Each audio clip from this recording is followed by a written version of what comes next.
Welcome, welcome, welcome. Melanated family. How is everybody doing today? This is your brother Harrison, brand new episode of the Melanated Convo podcast. And this is the Thursday variety. Family, this is when me and my sister Sonia get to go in about what's going on in the world, the news, black people in media, black people in sports. We love all of them. But we Absolutely. can talk about it. You feel me? We can talk about what's going on with our people. So today on the show again, I have my sister Sonia Williams Lewis, creator of Ascribe Educational Consultant. She get them right in the business place. Come in your organization, point it out to you.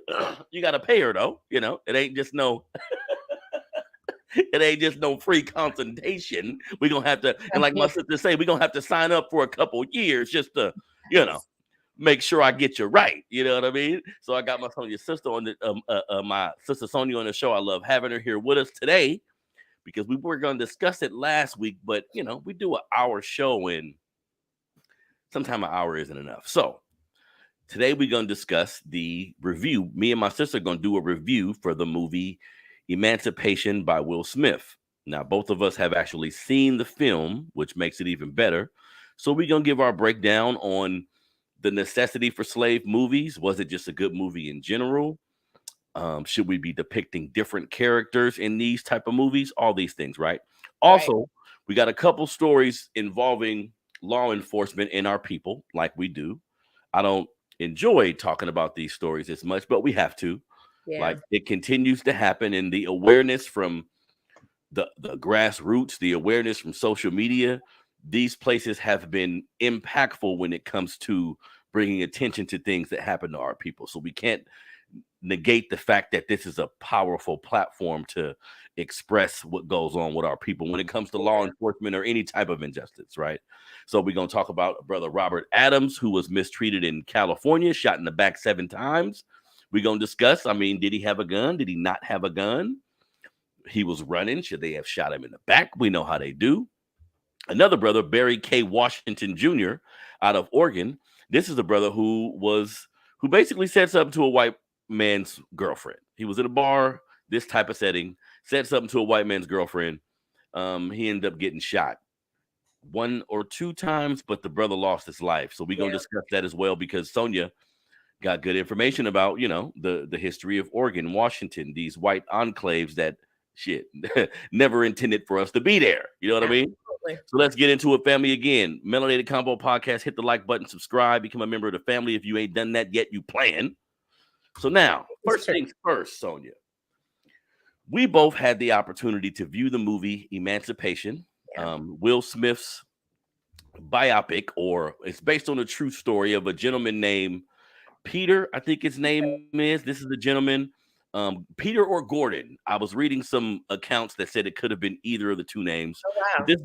But this is the gentleman who a famous picture was taken of him because, his treatment during slavery times and how he was able to escape several times. His actual back was the picture. Looking at a visual picture of his back was really graphic how it looked. So they took this picture, told the story of this gentleman, and this is a film shot in like the 1860s. It's a time period piece. So, Sonia, looking at this movie, the first thing you see when you see Will Smith, we know that's our brother, great actor, going through some things lately, but nonetheless, that's a great actor, has been doing a lot of great work over the years. When you first seen this movie, what did you think?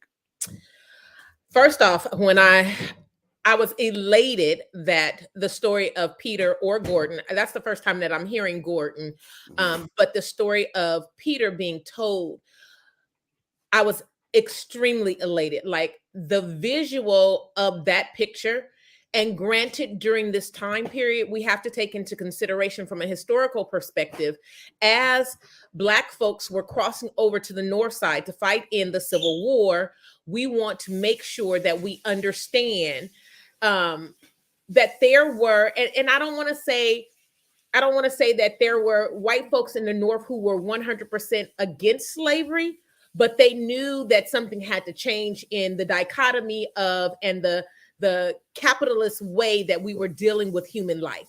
Mm-hmm. And so with that being said, there was a urgent movement to document. And so part of the documentation of slaves when they were emancipated, or slaves when they made it to the free side of this country, was by photography and by taking personal statements. And so I was extremely elated. I think it was about a year ago when I heard that this movie was going to be produced. I am I'm a fan of Will Smith's artistry, and coming from where he came and from the industry, from where you get that them naysayers and you just a rapper, or you just this, you can't cross over and do these kind of things. And so he's made strides in lots of movies. And so when I think about the time period, I don't care if the story has to do with the topic of slavery. The story of Peter was more than him just being a slave. Mm-hmm. The story of Peter was his perseverance to make it to the other side. The story of Peter was the promise that I'm coming back to get my family. The story of Peter was by any means necessary. You want to talk about connecting the dots? There couldn't be no Malcolm X to be able to even say by any means necessary, had it not been for the spirit of a Peter who was like, by any means necessary. Mm-hmm. I will kill you. I will fight an alligator. To get to my family. I feel right? that. Get back to my family. And for freedom to be ours together, right? So the humanity of that, the humanity of being able to buck the system to a certain degree. There was a period in the movie where he made it over to the other side, and there was that white, I don't know if he was the captain, and he was like, just put him in the background. And he said, no, I got perseverance. I know what it means to fight the white man. I can do this. Oh, when he first got to the army. Yep. When he first got to the Union Army. Yeah. Yep. And so there's a power that comes with that. And I just need for people to understand, take the ideation of, or the frustration and the negativity that comes along with, oh, here's another slave movie. We haven't learned enough as a Black community, as a United States collective community, or the world about slavery to not want another slave movie. And so until we cover all of the aspects of slavery, I don't like hearing people say, oh, that's just another slave movie. Interesting. Okay. I never heard that take on it before, because I have to say, I am one of those people who typically say I don't want another slave movie. So Sonia, what do you think about this, right? Because that's what Will Smith said. When he was asked, his kids asked him, hey, I don't want you doing another slave movie. He said, this isn't a slave movie. So he did everything you just did. He's looking at the humanity of this person. He's looking at the history of this person. And the main focus of Peter was getting back to his family, what he had to go through to get there. All this is courageous. And I salute this, right? Yeah. But do you think the common person watching this movie is going to take that same stance? Because really, looking at the movie, it's a lot of nigger. It's a lot of subjugation. Like our kids, like having a child, 12, 13, 14 even, watching this movie, do you think they'll be able to get the empowerment out of it? Opposed to seeing the brutality, even a white kid maybe seeing the brutality. I think it's a slippery slope. It is. Expecting individuals to unpack these movies like that. I think if you're a person that seeks empowerment and you love history and you on the right side of things, you would look at everything you just mentioned. But I don't think everybody is ready to do that mentally. Absolutely. Says everything we see in this country. So it's a slippery slope creating a movie like that, and how do you think about the black and white thing? What did you think about that? First off, okay, good, let me go to that question first. I love the artistry of the movie. Antoine Fuqua, I give him like, oh my goodness, the artistry, the cinematography, the whole presentation of the movie was spectacular. It took like a black and white perspective, and it like made it modern day. And so when I see even the interaction of black and white folks in those spaces, it just makes it so real that it's tangible. I can touch it, I can feel it, I can smell what's going on in those places.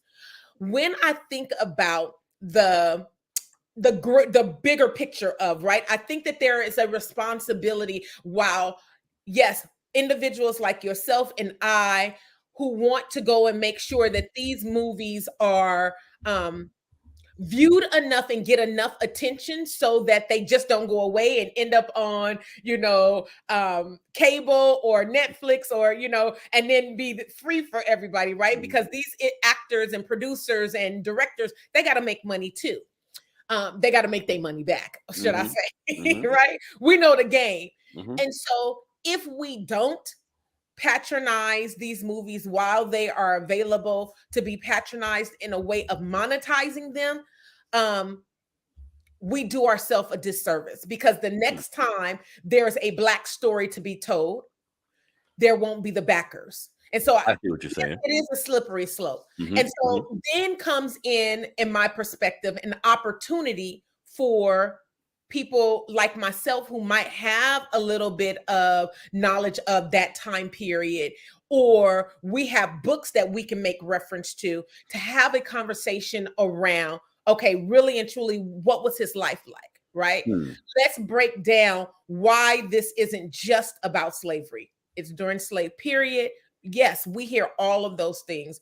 I just hope that as people, like my kids, they get tired of me sometimes, like, Mama, we really going to see another Black something, or we really going to have a conversation. They're going to be mad next week when we do our annual Kwanzaa, because they got to read the book. They got to take out all the stuff, but it gives them an appreciation for the history that went into, the intentionality that went into the creation of these things. And I don't want them to ever take for granted that someone in their past, for example, their grandfather just got here from Texas.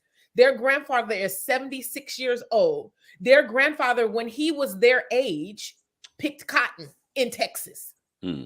He can make direct correlations to what it was like to be on a cotton plantation, even though he didn't grow up during the time of slavery. He is the conduit between that generation who did experience slavery and those who didn't.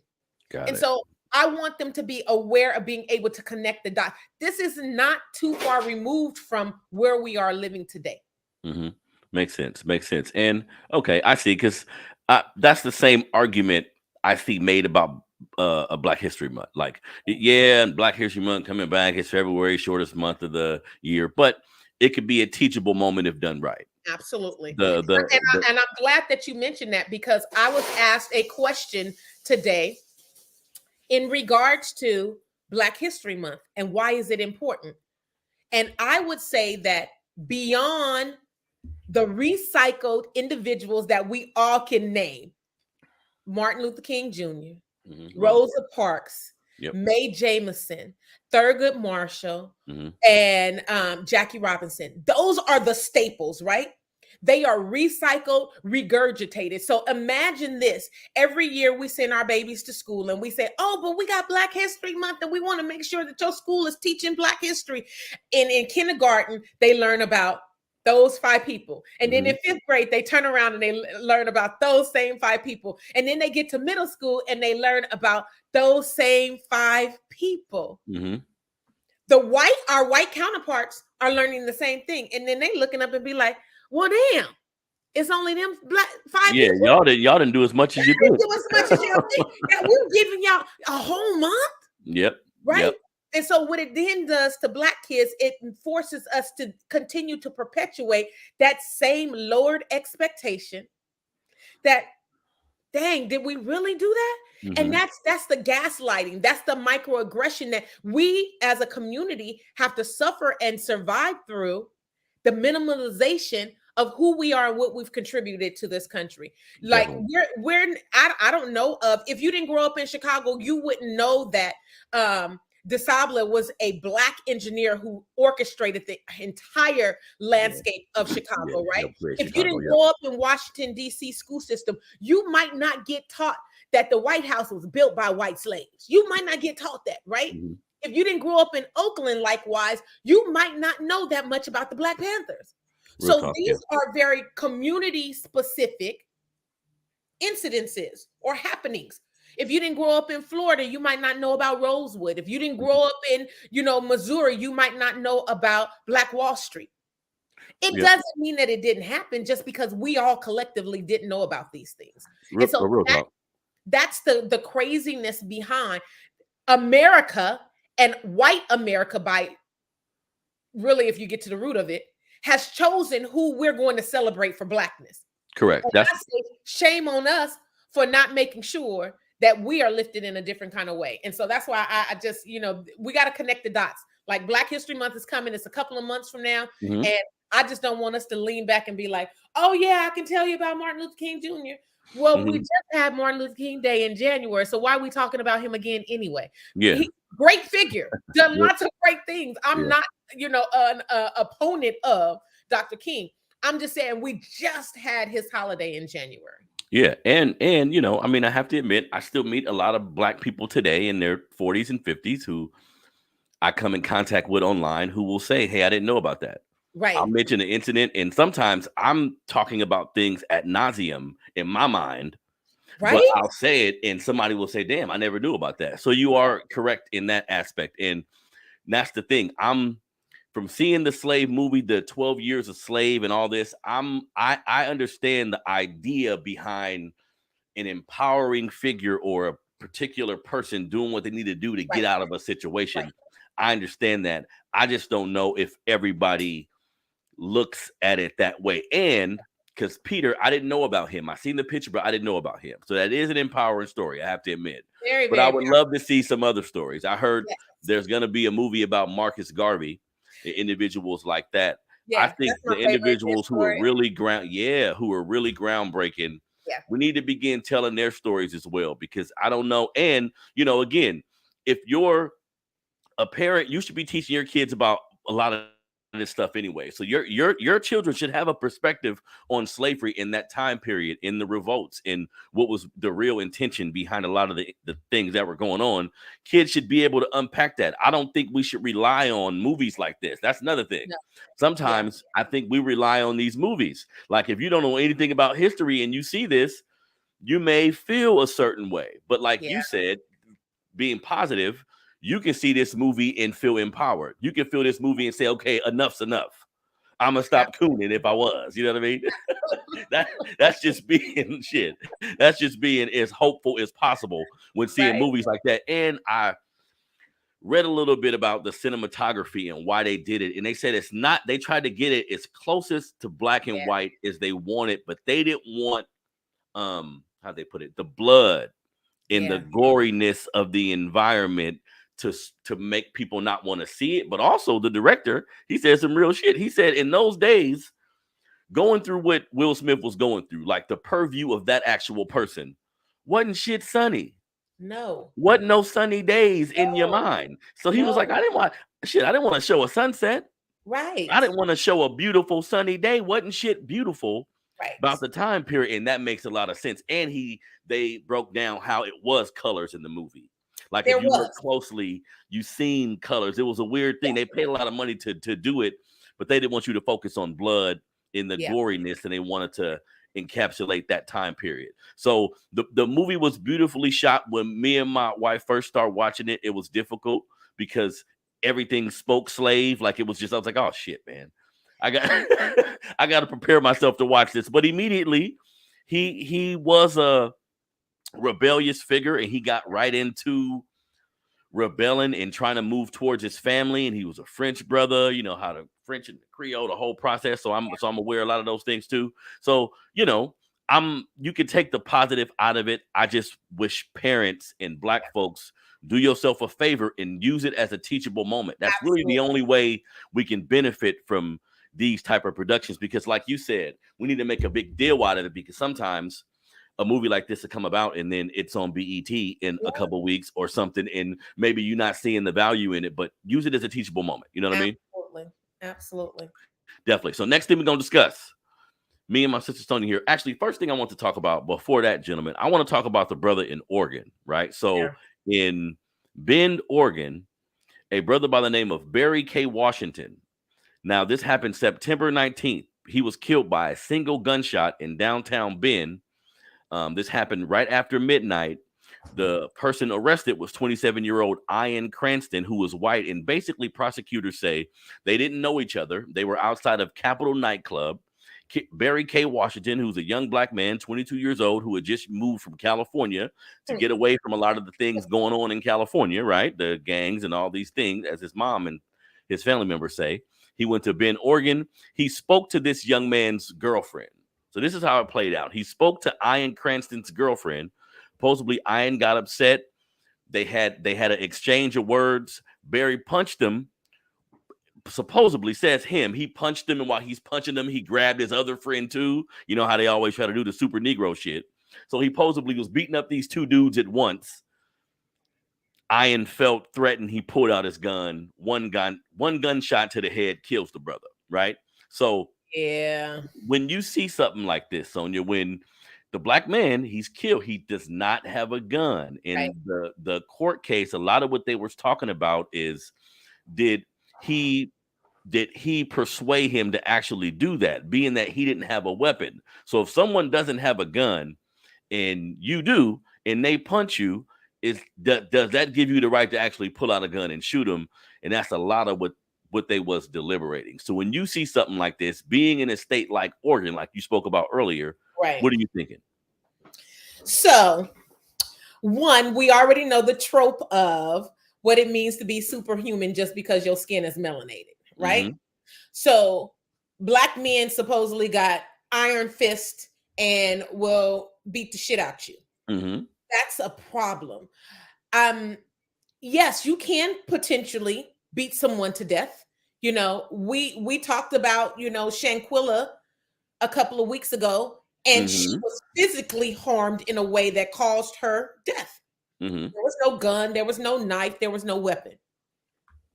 But the likelihood of someone beating you to death in a public space like that and no one intervening, there's a high probability that that's just not going to happen with a few punches. Mm-hmm. And so I'm going to need scary Billy Bob and scary Karens, one, to stop thinking that they need to have a gun to protect themselves from black folks who are trying to live and survive in this country. And then secondarily, when I read the story, I was like, oh my God, these are the times where we have to realize that there is no place that we can escape to. Mm-hmm. Like, if he was leaving California to go to Oregon, which historically, let me just give you a little bit of background about Oregon and Washington, the states, their state constitutions, when they were first established, were very blatantly against any citizen who was black coming to their state. Mm-hmm. And so there is a history behind. I just finished watching one of my favorite modern day historians. He and I published books earlier this year together. His name is Dante King. And Dante King, PhD, look up his work. I encourage everyone out there, look up his work. Dante just presented, I believe he was presenting in San Francisco earlier today, and it was a live broadcast that I was watching. But there was at the end, let's make very plain that this history isn't too far from removed from where we are today. Because remember those postcards that, when you and I was kids, you can go to the store and you can get a postcard and then write on it and send it to grandma, grandpa, whoever around the country, because we actually wrote letters back then.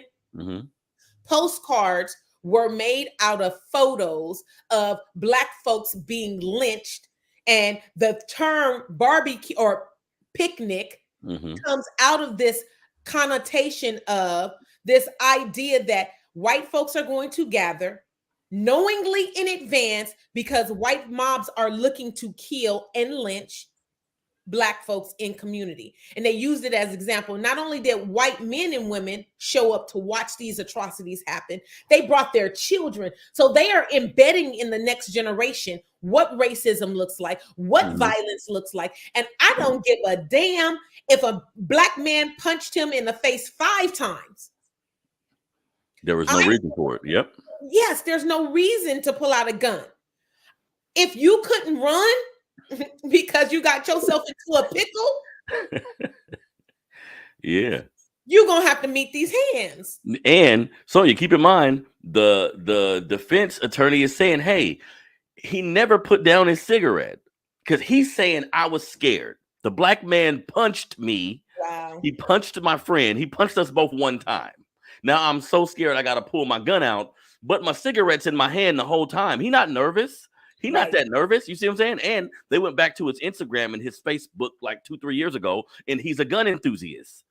No shit, right? He's in Oregon. He's a gun enthusiast. He worked for a bullet manufacturer. Like that was his job. Before all this popped off, they ended up firing him, but that was his actual job. So I'm like, damn, this ain't nothing but reckless eyeballing.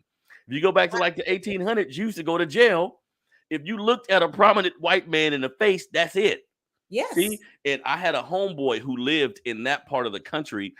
Excuse me. And what a lot of people don't realize, Sonia, is the empowerment of numbers.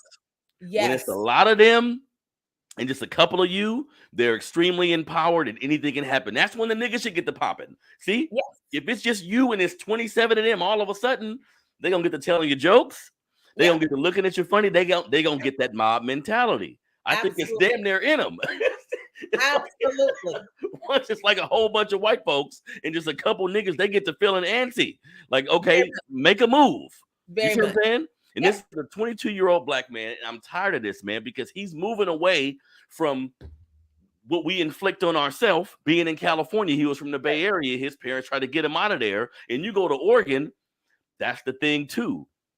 Maybe somebody in his family, no history, so you can tell them, you're going to Oregon, but this is what you got to look out for. Yeah, there's gangs in Cali, but they ain't got shit on the gangs in Oregon because they backed by a jury, because this white man was eventually convicted, Sonia, to, I think, manslaughter. No, second-degree murder. So he's going to do less than 10 years. Yeah. That's the end result of this. He's going to do less than 10 years. A jury of all white people, which they say is a jury of your peers. Let's define peers. Right. A peer is somebody that I'm around, right? Like someone that I commune with. These people don't look nothing like him, so he didn't have a shot once the white man said, I was scared. That's the dog whistle. I was scared of the big black Negro. Absolutely. You know what I mean? Because the defense was trying to basically say the ends doesn't justify the means. He shouldn't have shot him. You got punched. That shouldn't result in, and I'm thinking too, this is for all people. White people do this shit a lot, but just in general, even my young brothers, if I'm at a bar drinking, I shouldn't have a gun on me. Because I might get drunk and not be my normal self, right? I might get drunk and say, you see him over there? If anything happened, I'm pulling. It's too volatile of a situation to have to bring a gun. But see, that's us as black folks. Like, hey, if you go into a place where there's some drama or something going on, we may try to bring something for protection. White folks is bringing a gun like a wallet. Absolutely. That's what we need to realize. Like, his gun is just a part of his damn makeup for the day. Yeah. And a nigger is on the menu. Like, we try to remove race sometime from these situations, but it's just blatant. And then you depend on the system that we have in place, and you get 12 white people from Bend, Oregon to view this case, and they're gonna say, yeah, he was scared. Timmy was scared. He looked like my son. Right. He looked like my nephew. Right. The same type of scenario when we're talking about jurors in Stanford, Florida on the George Zimmerman case, right? There's no, I just can't imagine the turmoil, the hurt, the emptiness that a mother, a father, a family member feels knowing that you are trying to do your best to live and survive. And you are making strides to, like, not only just ward off situations, but you are making a choice to actually uproot your life from what you know as norm to move somewhere else, to ultimately be faced with a different demon. Same violence, because I tell people all the time, granted, yes, we sometimes have become so desensitized to violence because that's the only thing we've been spoon-fed since we were stolen from our continent, Mother Africa, right? So America has taught us violence. And so I don't like the notion that, yeah, our communities are riddled with mechanisms of survival that are laced with this violent undertone. it is the reality of what we've been subscribed to in this country. And so, yes, there's intercommunal violence, but there's intercommunal violence in every community. White folks kill white folks, Asian folks kill Asian folks, Latinx folks kill Latinx folks. So there's no black on black thing that we even need to utterly stand on in any aspect. Here's the thing: we become desensitized to the violence in our communities because oftentimes we know that there's an internal force and an external force that will kill us. Whereas for everybody else, it might just be that internal force, right? They not white folks not worried about going, to work every day and the potential harm that will take place when they end up in the workplace, right? Latinx people are not worried about going to church and some random person coming into their church and shooting them down like what happened in South Carolina a few years ago. This is just not the worry. There's an additional worry and added stress on Black lives because not only have the perpetuation of violence been conditioned that it's an internal thing that we have to worry about. We think about that crabs in a barrel mentality, as well as an external. Everybody is against Black. And while I think conversations are being had in communities around this country that are demystifying that, everybody being against Black folks, I don't think that enough conversations are being had. And so my brother Jansen Brooks, how you doing, brother Jansen? He said, if I spoke to another man's woman and offended that man, I would have apologized and moved on. See, here's the thing, Jansen, and that's logical. That's a logical way of looking at an interaction with another person at a bar or anywhere. Right. But that's not how it works. Like because to me, that's a slippery slope to say that, because that can almost lean towards, well, he wouldn't be dead if he would have if he would have just apologized and move on. See, the apology shit, that's damn near like a trigger for me at times, because that doesn't warrant being harmed in any way. If I have an interaction with a man in the street and I don't know that's his woman, and I say something to him, and let's say I be disrespectful and we argue, I think if we gonna come to fisticuffs, as they would say, shit, let's do that. Pulling out a gun, you got to really think your life is in danger to pull out a gun. Right. And in Oregon, they do have these self-defense laws where if you think your life is in danger, you can pull a gun, but that's bullshit. Because a man punch you in the face, there's no way you should be pulling a gun. Really, they should be asking you, what were you doing with a weapon in a bar where you're inebriated because he didn't had 3 or 4 drinks already. So yeah, me speaking to a man's woman should not result in my death if I don't have a weapon. If I'm not beating the bloody shit out of this man, there's no way he should be pulling a gun. If I'm, especially if it's you and your homeboy. Right. Like, what's up with men just being men these days? That's some sucker shit if you really look at it. It's you and your homeboy, he 22, y'all older. Shit. Y'all should be able to take him. Take him real quick if you want to get into that. You see what I'm saying? Because I think really what it is, it's you looking at my woman, like my woman is looking at a Black man, the threat of who we are as Black men. So you're feeling insecure because you know what can happen. You see what I'm saying? So he ended up getting 10 years, and because there's a lot of activists in Oregon too. Something I didn't know. There is a lot of activists in Oregon, and they were speaking. Teachers were speaking out. Like, I'm baffled because his initial charge was manslaughter. He ended up getting 2nd-degree murder, but when this happened, they was trying to charge him with manslaughter. And teachers was writing into the police department like, wait a minute, I teach history and I use the incidents that happen in our city as a way to help Black kids. And y'all, I can't help nobody with this. Like, this is completely wrong to be charged with a man who's shooting somebody who doesn't have a gun. So we see this time and time again in our country, but we need to continue to talk about it. You know what I mean? We need to continue to bring light to how situations like this can stop, and be aware of the situation you in. But really, and sometimes, right, Sonia, I don't want to think violence, but if we getting treated like this, it's damn near like the brother should have had something to protect himself. It's like the wild, wild west out here, damn near. Right. Because at least he'd be alive. You know what I mean? Maybe he'd be in jail, but at least he'd be alive. Because once it comes to guns and the law, when it's involving white Americans, we don't have a shot. We don't. And we see it time and time again. And speaking of that, the last thing we're gonna talk about, and this is kind of a story we have to unpack, Sonia, because in San Bernardino, a family is suing the San Bernardino police office, the San Bernardino Police Department for $100 million. They're trying to raise the stakes as a way to deter this from happening. But basically, Robert Adams is a 23-year-old man who his family suing because on July 16th, they say his civil rights was violated when he was shot 7 times in the back. So supposedly, long story short, this brother was at a parking structure where he hangs out a lot. Supposedly, the police has been called there on him several times. He was involved in like a violent kidnapping recently where he was holding people for ransom. Like, this is everything the police report is saying. But in this situation, they were called because people were hanging out in a parking lot. They seen his face, knew it was him. Supposedly, he had a gun in his waistband. They posted a video from this incident. Now, police say, you know, there's more to this video. Like, there's more context to kind of make a complete story. But from the video, he doesn't have anything in his hand. He doesn't have anything in his hand. What really shook me, Sonia, was the cops who shot him was in an unmarked car. So I was expecting watching the video to see police cars, police lights pull up, right? This is an unmarked car. So when they got out, it looked like 2 people just getting out with guns. So he's in the parking lot. It looks like he's yelling, screaming, doesn't have nothing in his hands.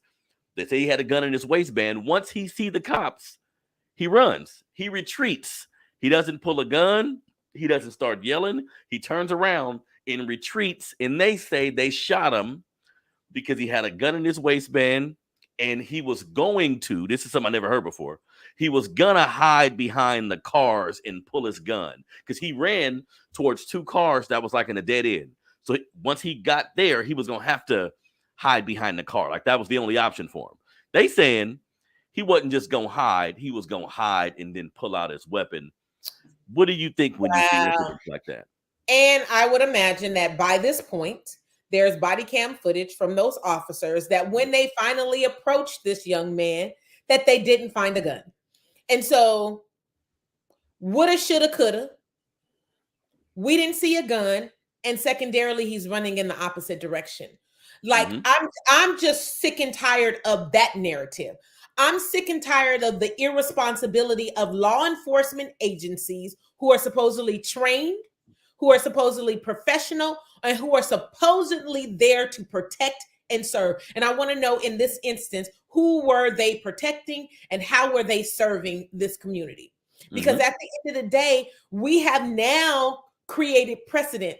You know, I want to go back to my days as a leader here in Sacramento with Black Lives Matter. I cannot tell you the number of cases that we went before the state legislation, the city of Sacramento, and the county of Sacramento, right? And have worked with other activists around not just the state of California, northern Bay Area, all throughout the state, but has also lended our voice and assistance to activists in other states like Oregon, like Washington. I mean, I can't tell you the number of places, right? But there's being a precedent that's being set all around this country that it is so irrational, so illogical not to be able to de-escalate, right? And I always pause when I say things like that, because if you learn how to de-escalate, I know a bunch of mamas who, when 2 kids is arguing on the street, they can get out their vehicle and be like, you go your way, you go yours, or who do I need to take home, or where your mom and them at, so that I can help de-escalate this situation, right? There's this partly a misnomer about why women are such better educators than men, because women are nurturers, women can listen better, right? But at the same time, I know some very level-headed Black men's who can get in a situation and be like, bruh, come on, like it ain't worth it, right? That's never the goal. Yep, that's never the goal. The goal of law enforcement, I always take it back to the history, right? This is a foundation of slave catching. Slave patrol, yep. And as slave patrol, you are trying to control the body, the movement, the behaviors, the thought of individuals that you can't control nobody else's actions. And I would even want to take it back to Brother Jansen's point of owing someone an apology, or the idea that an apology might have fixed it. Emmett Till apologized, and he still come on now. Yeah, he did. Come on now. So I can imagine Lil Trayvon Martin walking home that night knowing that somebody is following him, and then stopping and being like, dang, what did I do? Right? Same thing. He's still dead. He's still dead. And sometimes we get into situations where it's the family's word against whoever did the goddamn crime, because his mom says this, Sonia, I was on the phone with him the whole time. That wasn't a gun in his hand. That was a phone, because he was telling me about a car he just got. He was excited. All of a sudden, she heard a panic. She heard some movement. She heard some running, and she heard some shots. Right. So what we talking about? Right. You see, because they put everything about this brother criminal record, because that could be true. He could have been involved in the kidnapping. He could have the felony. They said the felony arrest, felony caught with a gun a few times. Right. All of this can be true. What does that mean, though? I know people who have that same type of rap sheet who are the nicest people in the world. Right. So when we see these type of articles where they're painting this brother like he's the criminal, so they had to shoot him.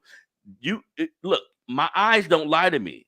That's kind of damn weird that we live in a day and time where they gonna tell me, nah, nigga, you didn't see that. You didn't see that.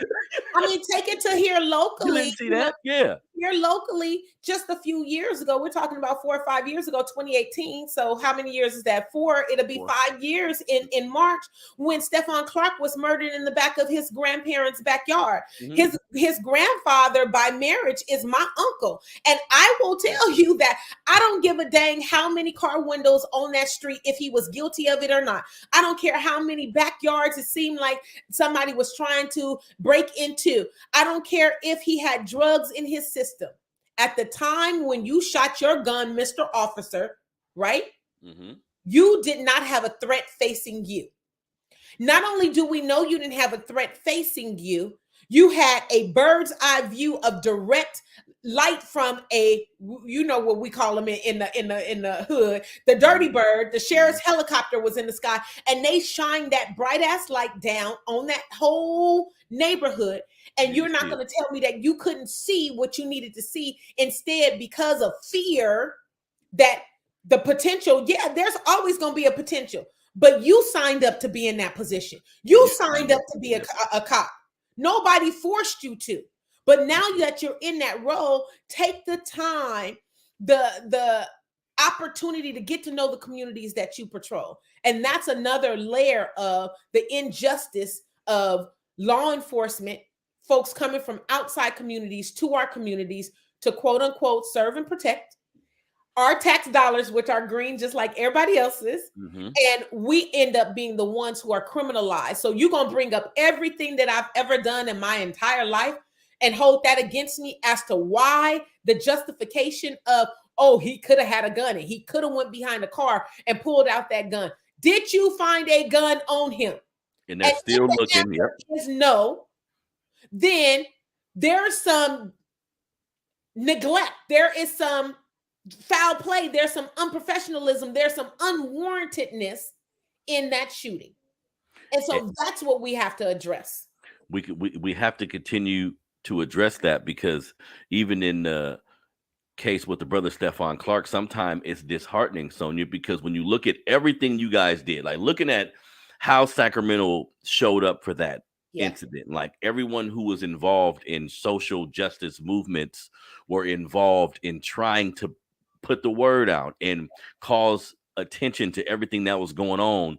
And the end result is those cops is back on the damn police force. They're back on the police force. Not only are they back on the police force, granted, we made some huge inroads when it comes to the changing of laws, when it comes to the changing of policies for the not just Sacramento Police Department, but statewide policy, right? But I will also tell you that since his murder, There have been others. We wouldn't even be having this conversation because that happened in California as well. Yep. We wouldn't be having this conversation if there was a serious approach to what law enforcement could potentially be. And I'm going to always be an advocate for the people. People don't commit crimes if there weren't poverty, because 9 times out of 10, the data and the statistic is there, and people can argue with me all day long when it comes to why is a person breaking into another person's house? Why is a person stealing from a store? Why is a person involved in the drug trafficking or human trafficking? They're doing it because they don't have any other resources. And just because you went to jail and you think a person has served their time, there have not been enough efforts while they're incarcerated to make sure that they don't offend again. And so you have this catch-22 situation where people are caught between a rock and a hard place. You damned if you do, you damned if you don't commit a crime in order to survive. And if we want to give, we want to be empathetic to police officers, you got to give us something to work with. Yes. See, we are judged by how we look. I'm black, he black, I got on a hat, he got on a hat, that's the suspect. I don't have time to decipher which cop is a good cop. No. So yeah, you can say I'm a good cop, but you're a part of an extremely corrupt system. So that's some internal shit y'all got to work out, because when I see police, even at this age, I get nervous, and that's because of all my different interactions with them. And then we have these situations where a brother gets killed, and we see after the trial and the public lynching of it, the whole process goes through, and we see that the cop was on some bullshit. Right. We see later that we see all these brothers getting exonerated after being in jail for 25 years. You know what I mean? So I'm like, if this is a relationship between us and America, this is a really abusive relationship. Very. Who stays in abusive? You expect us to trust you on any front, like politics, finances, education, all of these things. All of There's always like some bamboozling going on. So we got to back up and just look at this shit. But this should be, because some of these brothers in these situations, I can't tell them to do nothing different. No. I can't say, hey, don't be there. Hey, put your hat this way. Hey, apologize. See, like what Jansen is saying. Hey, apologize. I can't tell you to do any of that shit, because we've had brothers not do any of that and still end up dead. People talk about how you dress sometimes, but in the late 60s, early 50s, them brothers was getting hung with suits on. Absolutely. They had on their Sunday's best still getting hung. So some of that shit don't mean nothing at times. You know what I mean? It's the environment. It's the finances. All that matters in, you know, the political jargon, and watching how the country and our city continue to operate. It's frustrating, man, because the answers to these questions seem so simple. And something I just thought about, Sonia, that it was funny to me when I read it. I seen an article today that said Roseville, like a city that's near me, was voted 7th most happiest city in the country. And I was like, what? Happiest? I'm like, what the fuck you? Happy for who? Listen to what they said. So I'm expecting them to kick some community shit, like they work together. They be cleaning each other's backyard or some shit, right? It said the reason why they're the happiest city is because 70-something% of the individuals make over $100,000 a year. I said, oh. So money bring happiness. Absolutely. Basically. So that's all we need, huh? It's money. And it was like just 6% of poverty. And they asked like the mayor or the person who controls the finances in the town. So money makes these people happy? She said, yeah. Yeah. Your proximity to whiteness, the dollar that you make and bring can provide some safety for you, which also, we white and we happy. The happiest. I said, you motherfucker. And I'm 6 minutes from there, 7 minutes. You see what I'm saying? But when you go, and they said the community members, they said the crime rate, it was dog whistling, Sonia. The crime rate is down. The economy's good. Jobs are flowing. I'm like, you motherfucker. Right. And truth be told, it's these outskirts communities where seemingly there's enough money to pay off and sweep under the rug the racist shit that continues to happen day after day. I get so many calls from parents in Roseville, in Folsom, in Elk Grove, in Galt, in these communities, these enclaves where we are economically okay. And the Black families that are there who've made it too, suffer. Right? They suffer. Look, Sundown Town. Sundown It's a Town. book called Sundown Town by James Lowen. Yes.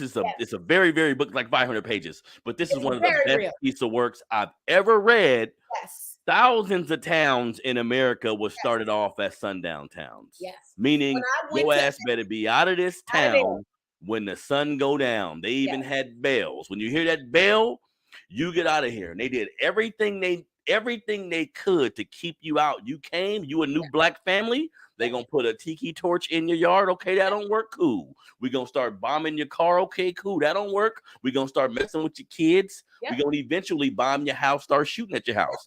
They made sure we didn't live around them. So all of these white enclaves we see is not by happenstance. They work really fucking hard to make sure we're not around. You see what I'm saying? Because I live in Antelope, which is close to Roseville, and my community is very diverse. And I've been here 10 years. Over 10 years, it's gotten more diverse. And I'm like, damn, that's good. But what's going on? Well, white flight is always gonna happen.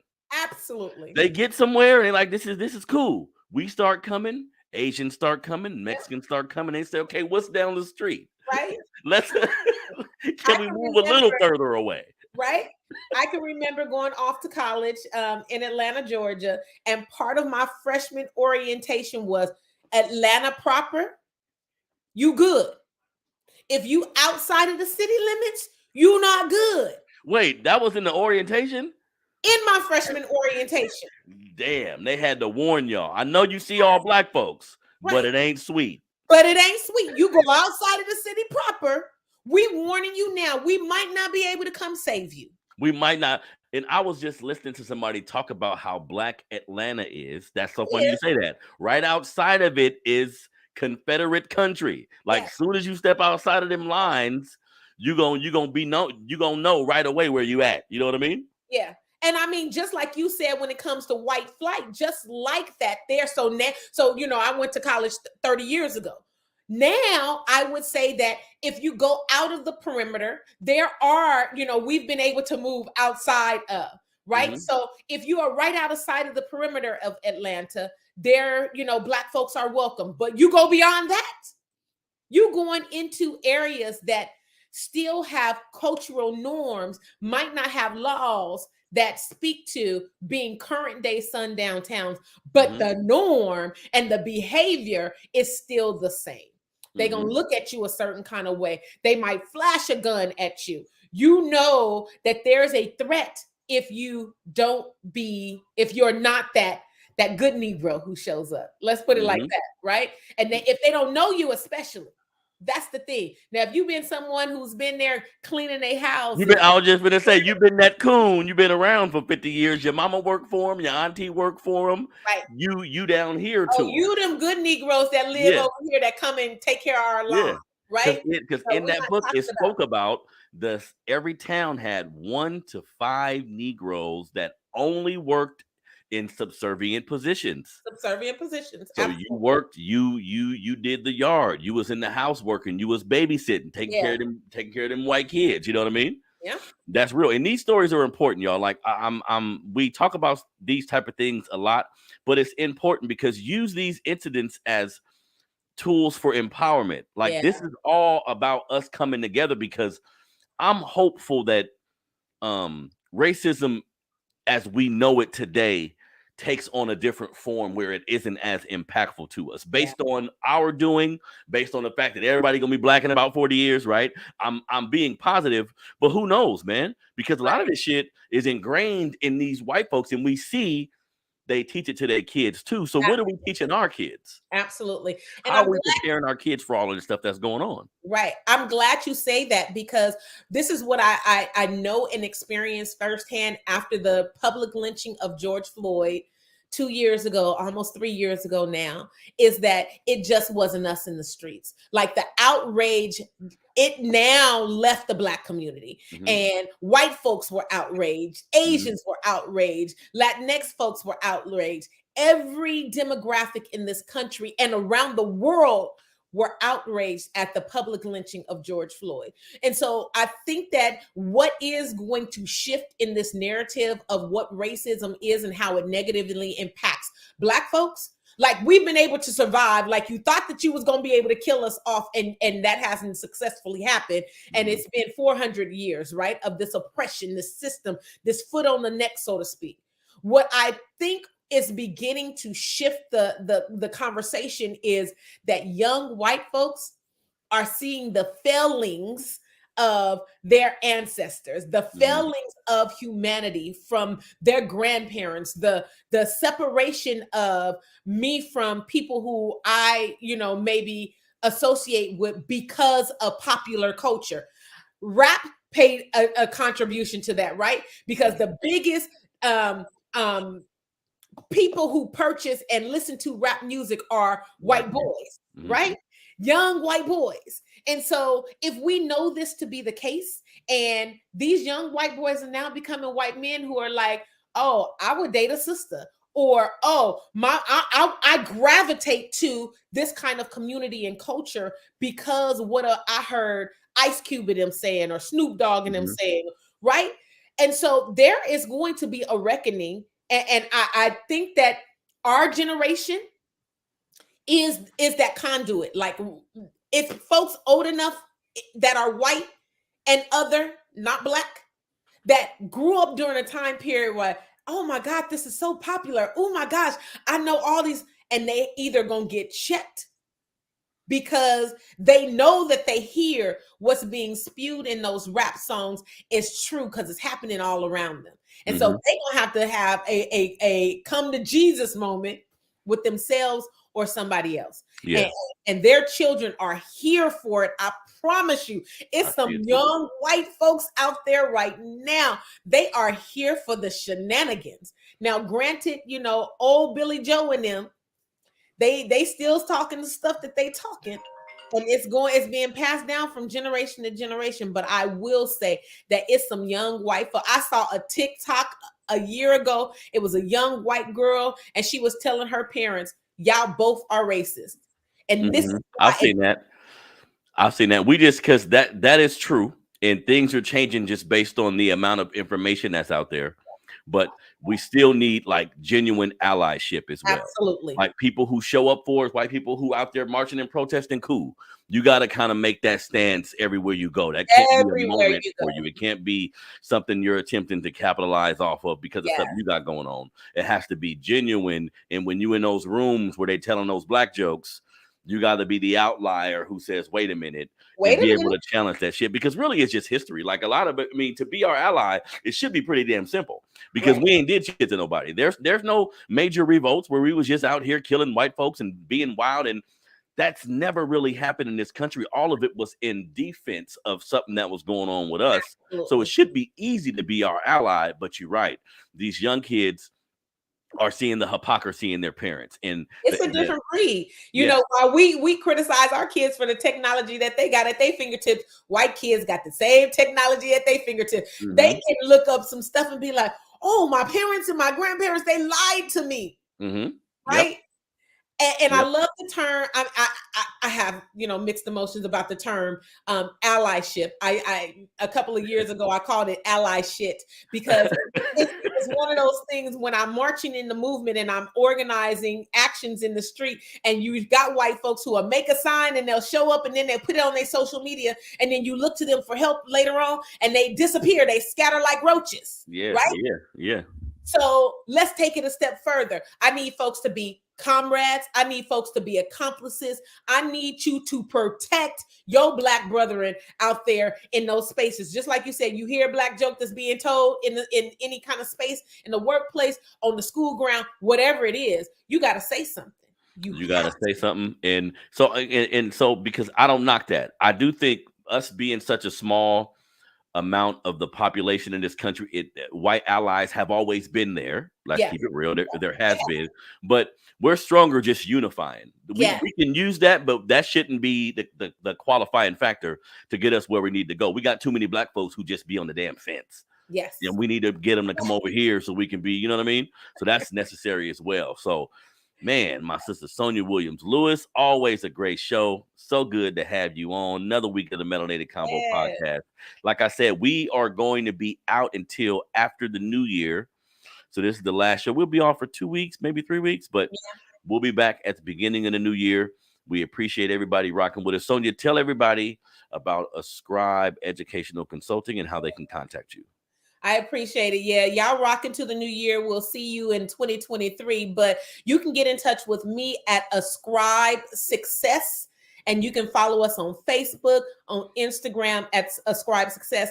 If you really and truly work for an organization and they are struggling with what it means to actualize equity, or you might have some policies that you like, that might not help the person who is in this position, because all the Black folks is over here and we don't have this kind of matriculation up when it comes to promotions and things like that.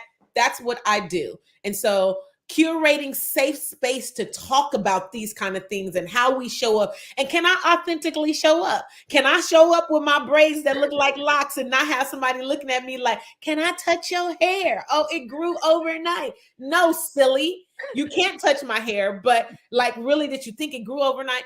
Those kind of things are the microaggressions and the implicit biases and the gaslighting that happen all across this country and workplaces. And so to make those changes, we have to work together, but we have to be committed to face fear in order to do it, because change ain't gonna happen overnight. God bless our white brethren and all non-Black folks who are out there saying, oh, I want to do this and I feel like I can do this, but I'm afraid to do this. That's the topic of conversation we need to be having. Why are you afraid that somebody else can have as much as you have? Because it ain't going to take away from what you have. So Ascribe Educational Consulting. I would also say go and follow our nonprofit, which is Edify Humanity. Every winter, we do a Kwanzaa celebration, and it's just a way for us to touch the community and be like, hey, don't forget about Kwanzaa Karenga, who organized this Black holiday, this Black celebration, this Black pride, so that we can talk about some of the things that we've been through. But it's really and truly about the positivity that's come out of the Black community. So we do a Kwanzaa celebration every year. Definitely. Good to hear that. So I appreciate you joining me, my sister Sonia. This is your brother Harrison. Follow me on Instagram at melanatedconvopod. We're going to kick off the new year with a bang. I got a lot of dope guests coming and surprises. We're going to keep doing this thing, man. Happy holidays to everybody. Happy Kwanzaa to everybody. Hope you spend time with your family. And real quick, wait. Before we go real quick, Sonia, before we started, you mentioned something about Christmas. Talk to me real quick. Just give them 2 minutes about your perspective on Christmas with your children. Black parents need to hear this kind of info. So I don't subscribe to keeping up with the Joneses, right? So that's an everyday 365. But one of my angst around every time this year, people are like, are you ready for Christmas? Are you ready for Christmas? I'm like, what is being ready for Christmas? I'm ready for every day, right? I am not going to allow capitalism to divide my family. I'm not going to allow capitalism and you got to go out here and do this to celebrate in this kind of way. Black folks in this country have struggled enough to survive, to put roofs over our heads, food on the table, shoes on our feet, and clothes on our back. That the stress of going out to break the bank for a day, like Jesus was born in a manger in Africa. And so with his woolly hair and all, we have this person who went into the community and served. And so when I think about Christmas, at least my parents instilled in me that it is about service and how we are connecting with family. I also keep in mind those family members, those folks who don't have family, right? And so they might be alone during these holiday times. I also think about people who have lost people around this time. My family, we just yesterday lit lanterns into the sky because on the 21st, 12 years ago, we lost my papa. And so my family, we couldn't get together. But when Christmas comes along, I'm like, papa ain't here. It ain't the same, right? So take into consideration the sensitivity that folks are out there who are struggling during this time. But at the same time, I don't want capitalism and this thing of what Christmas is supposed to be to separate and divide families. I'm not raising entitled children that have to expect. My kids don't present to me no list. If we buy you something, we might, this year we might have a tree. Next year we might not have a tree. This year we might have the Kwanzaa candles lit. Next year so I don't want them to expect that they have something, because if that's the expectation, the entitlement ends outside my door. We lock entitlement outside the door. There we go. There we go. To a school education. You entitled to get fed every day, but you are not entitled to demand that I buy you just all the things that just gonna make you feel like you keeping up with the Joneses. So that's my perspective on Christmas. And I wanted you to make that point because I was a young father, like I was telling you, who struggled to provide for Christmas. Like, I'm paying all this money in other areas, but this day come about, and let's say I don't have it the way I need to. You talking shit to me because of this damn fake Santa Claus. Like, we need to, there needs to be a perspective, because I do understand getting with family, using it as a time to revere family and be with them and thank them for the year, whatever. There's some family qualities you can use, but let's keep things in perspective, man. If you can't afford it, don't do it. Don't go into debt. So many people go into debt during Christmas time. Come on, man. Don't go into debt. You ain't got to do that. You know January coming, right? Right. Your rent is coming in. Your rent or your mortgage is coming in a week's time. Yes, you need to go to the light switch and say Merry Christmas. Right, See Merry Christmas. Let me turn these lights on. I just want to thank you. You're damn right. Right. I just want to thank you. I listened to you earlier this week when you were talking about the Master P and Romeo situation. And I think that lends to, right, even how celebrity Black folks have raised children to maybe keep up with the Joneses, and there's this expectation. I just know that there is a conversation in every family, regardless if they Black, white, or other, can have around what it means to celebrate life, what it means to just appreciate more the humanity of who we are as individuals. And if we can get that piece right, maybe we can go into the world and treat each other better, right? It's not about the amount of money that's in the bank, the kind of brand shoes you wear, things of that nature, what neighborhood you live in. Really and truly, it's about the fact that if we talking about Christmas and you're Christian, right, that Jesus died for us all, right? And so if you're celebrating the life of, he was born in the manger, I just want you to tell the facts and the truth that he had woolly hair and he was born in Africa. Definitely. And you know what? And gifts always, like, if you think back to some of your favorite gifts, the gifts you've given people that they've really been happy with, it was based on thinking.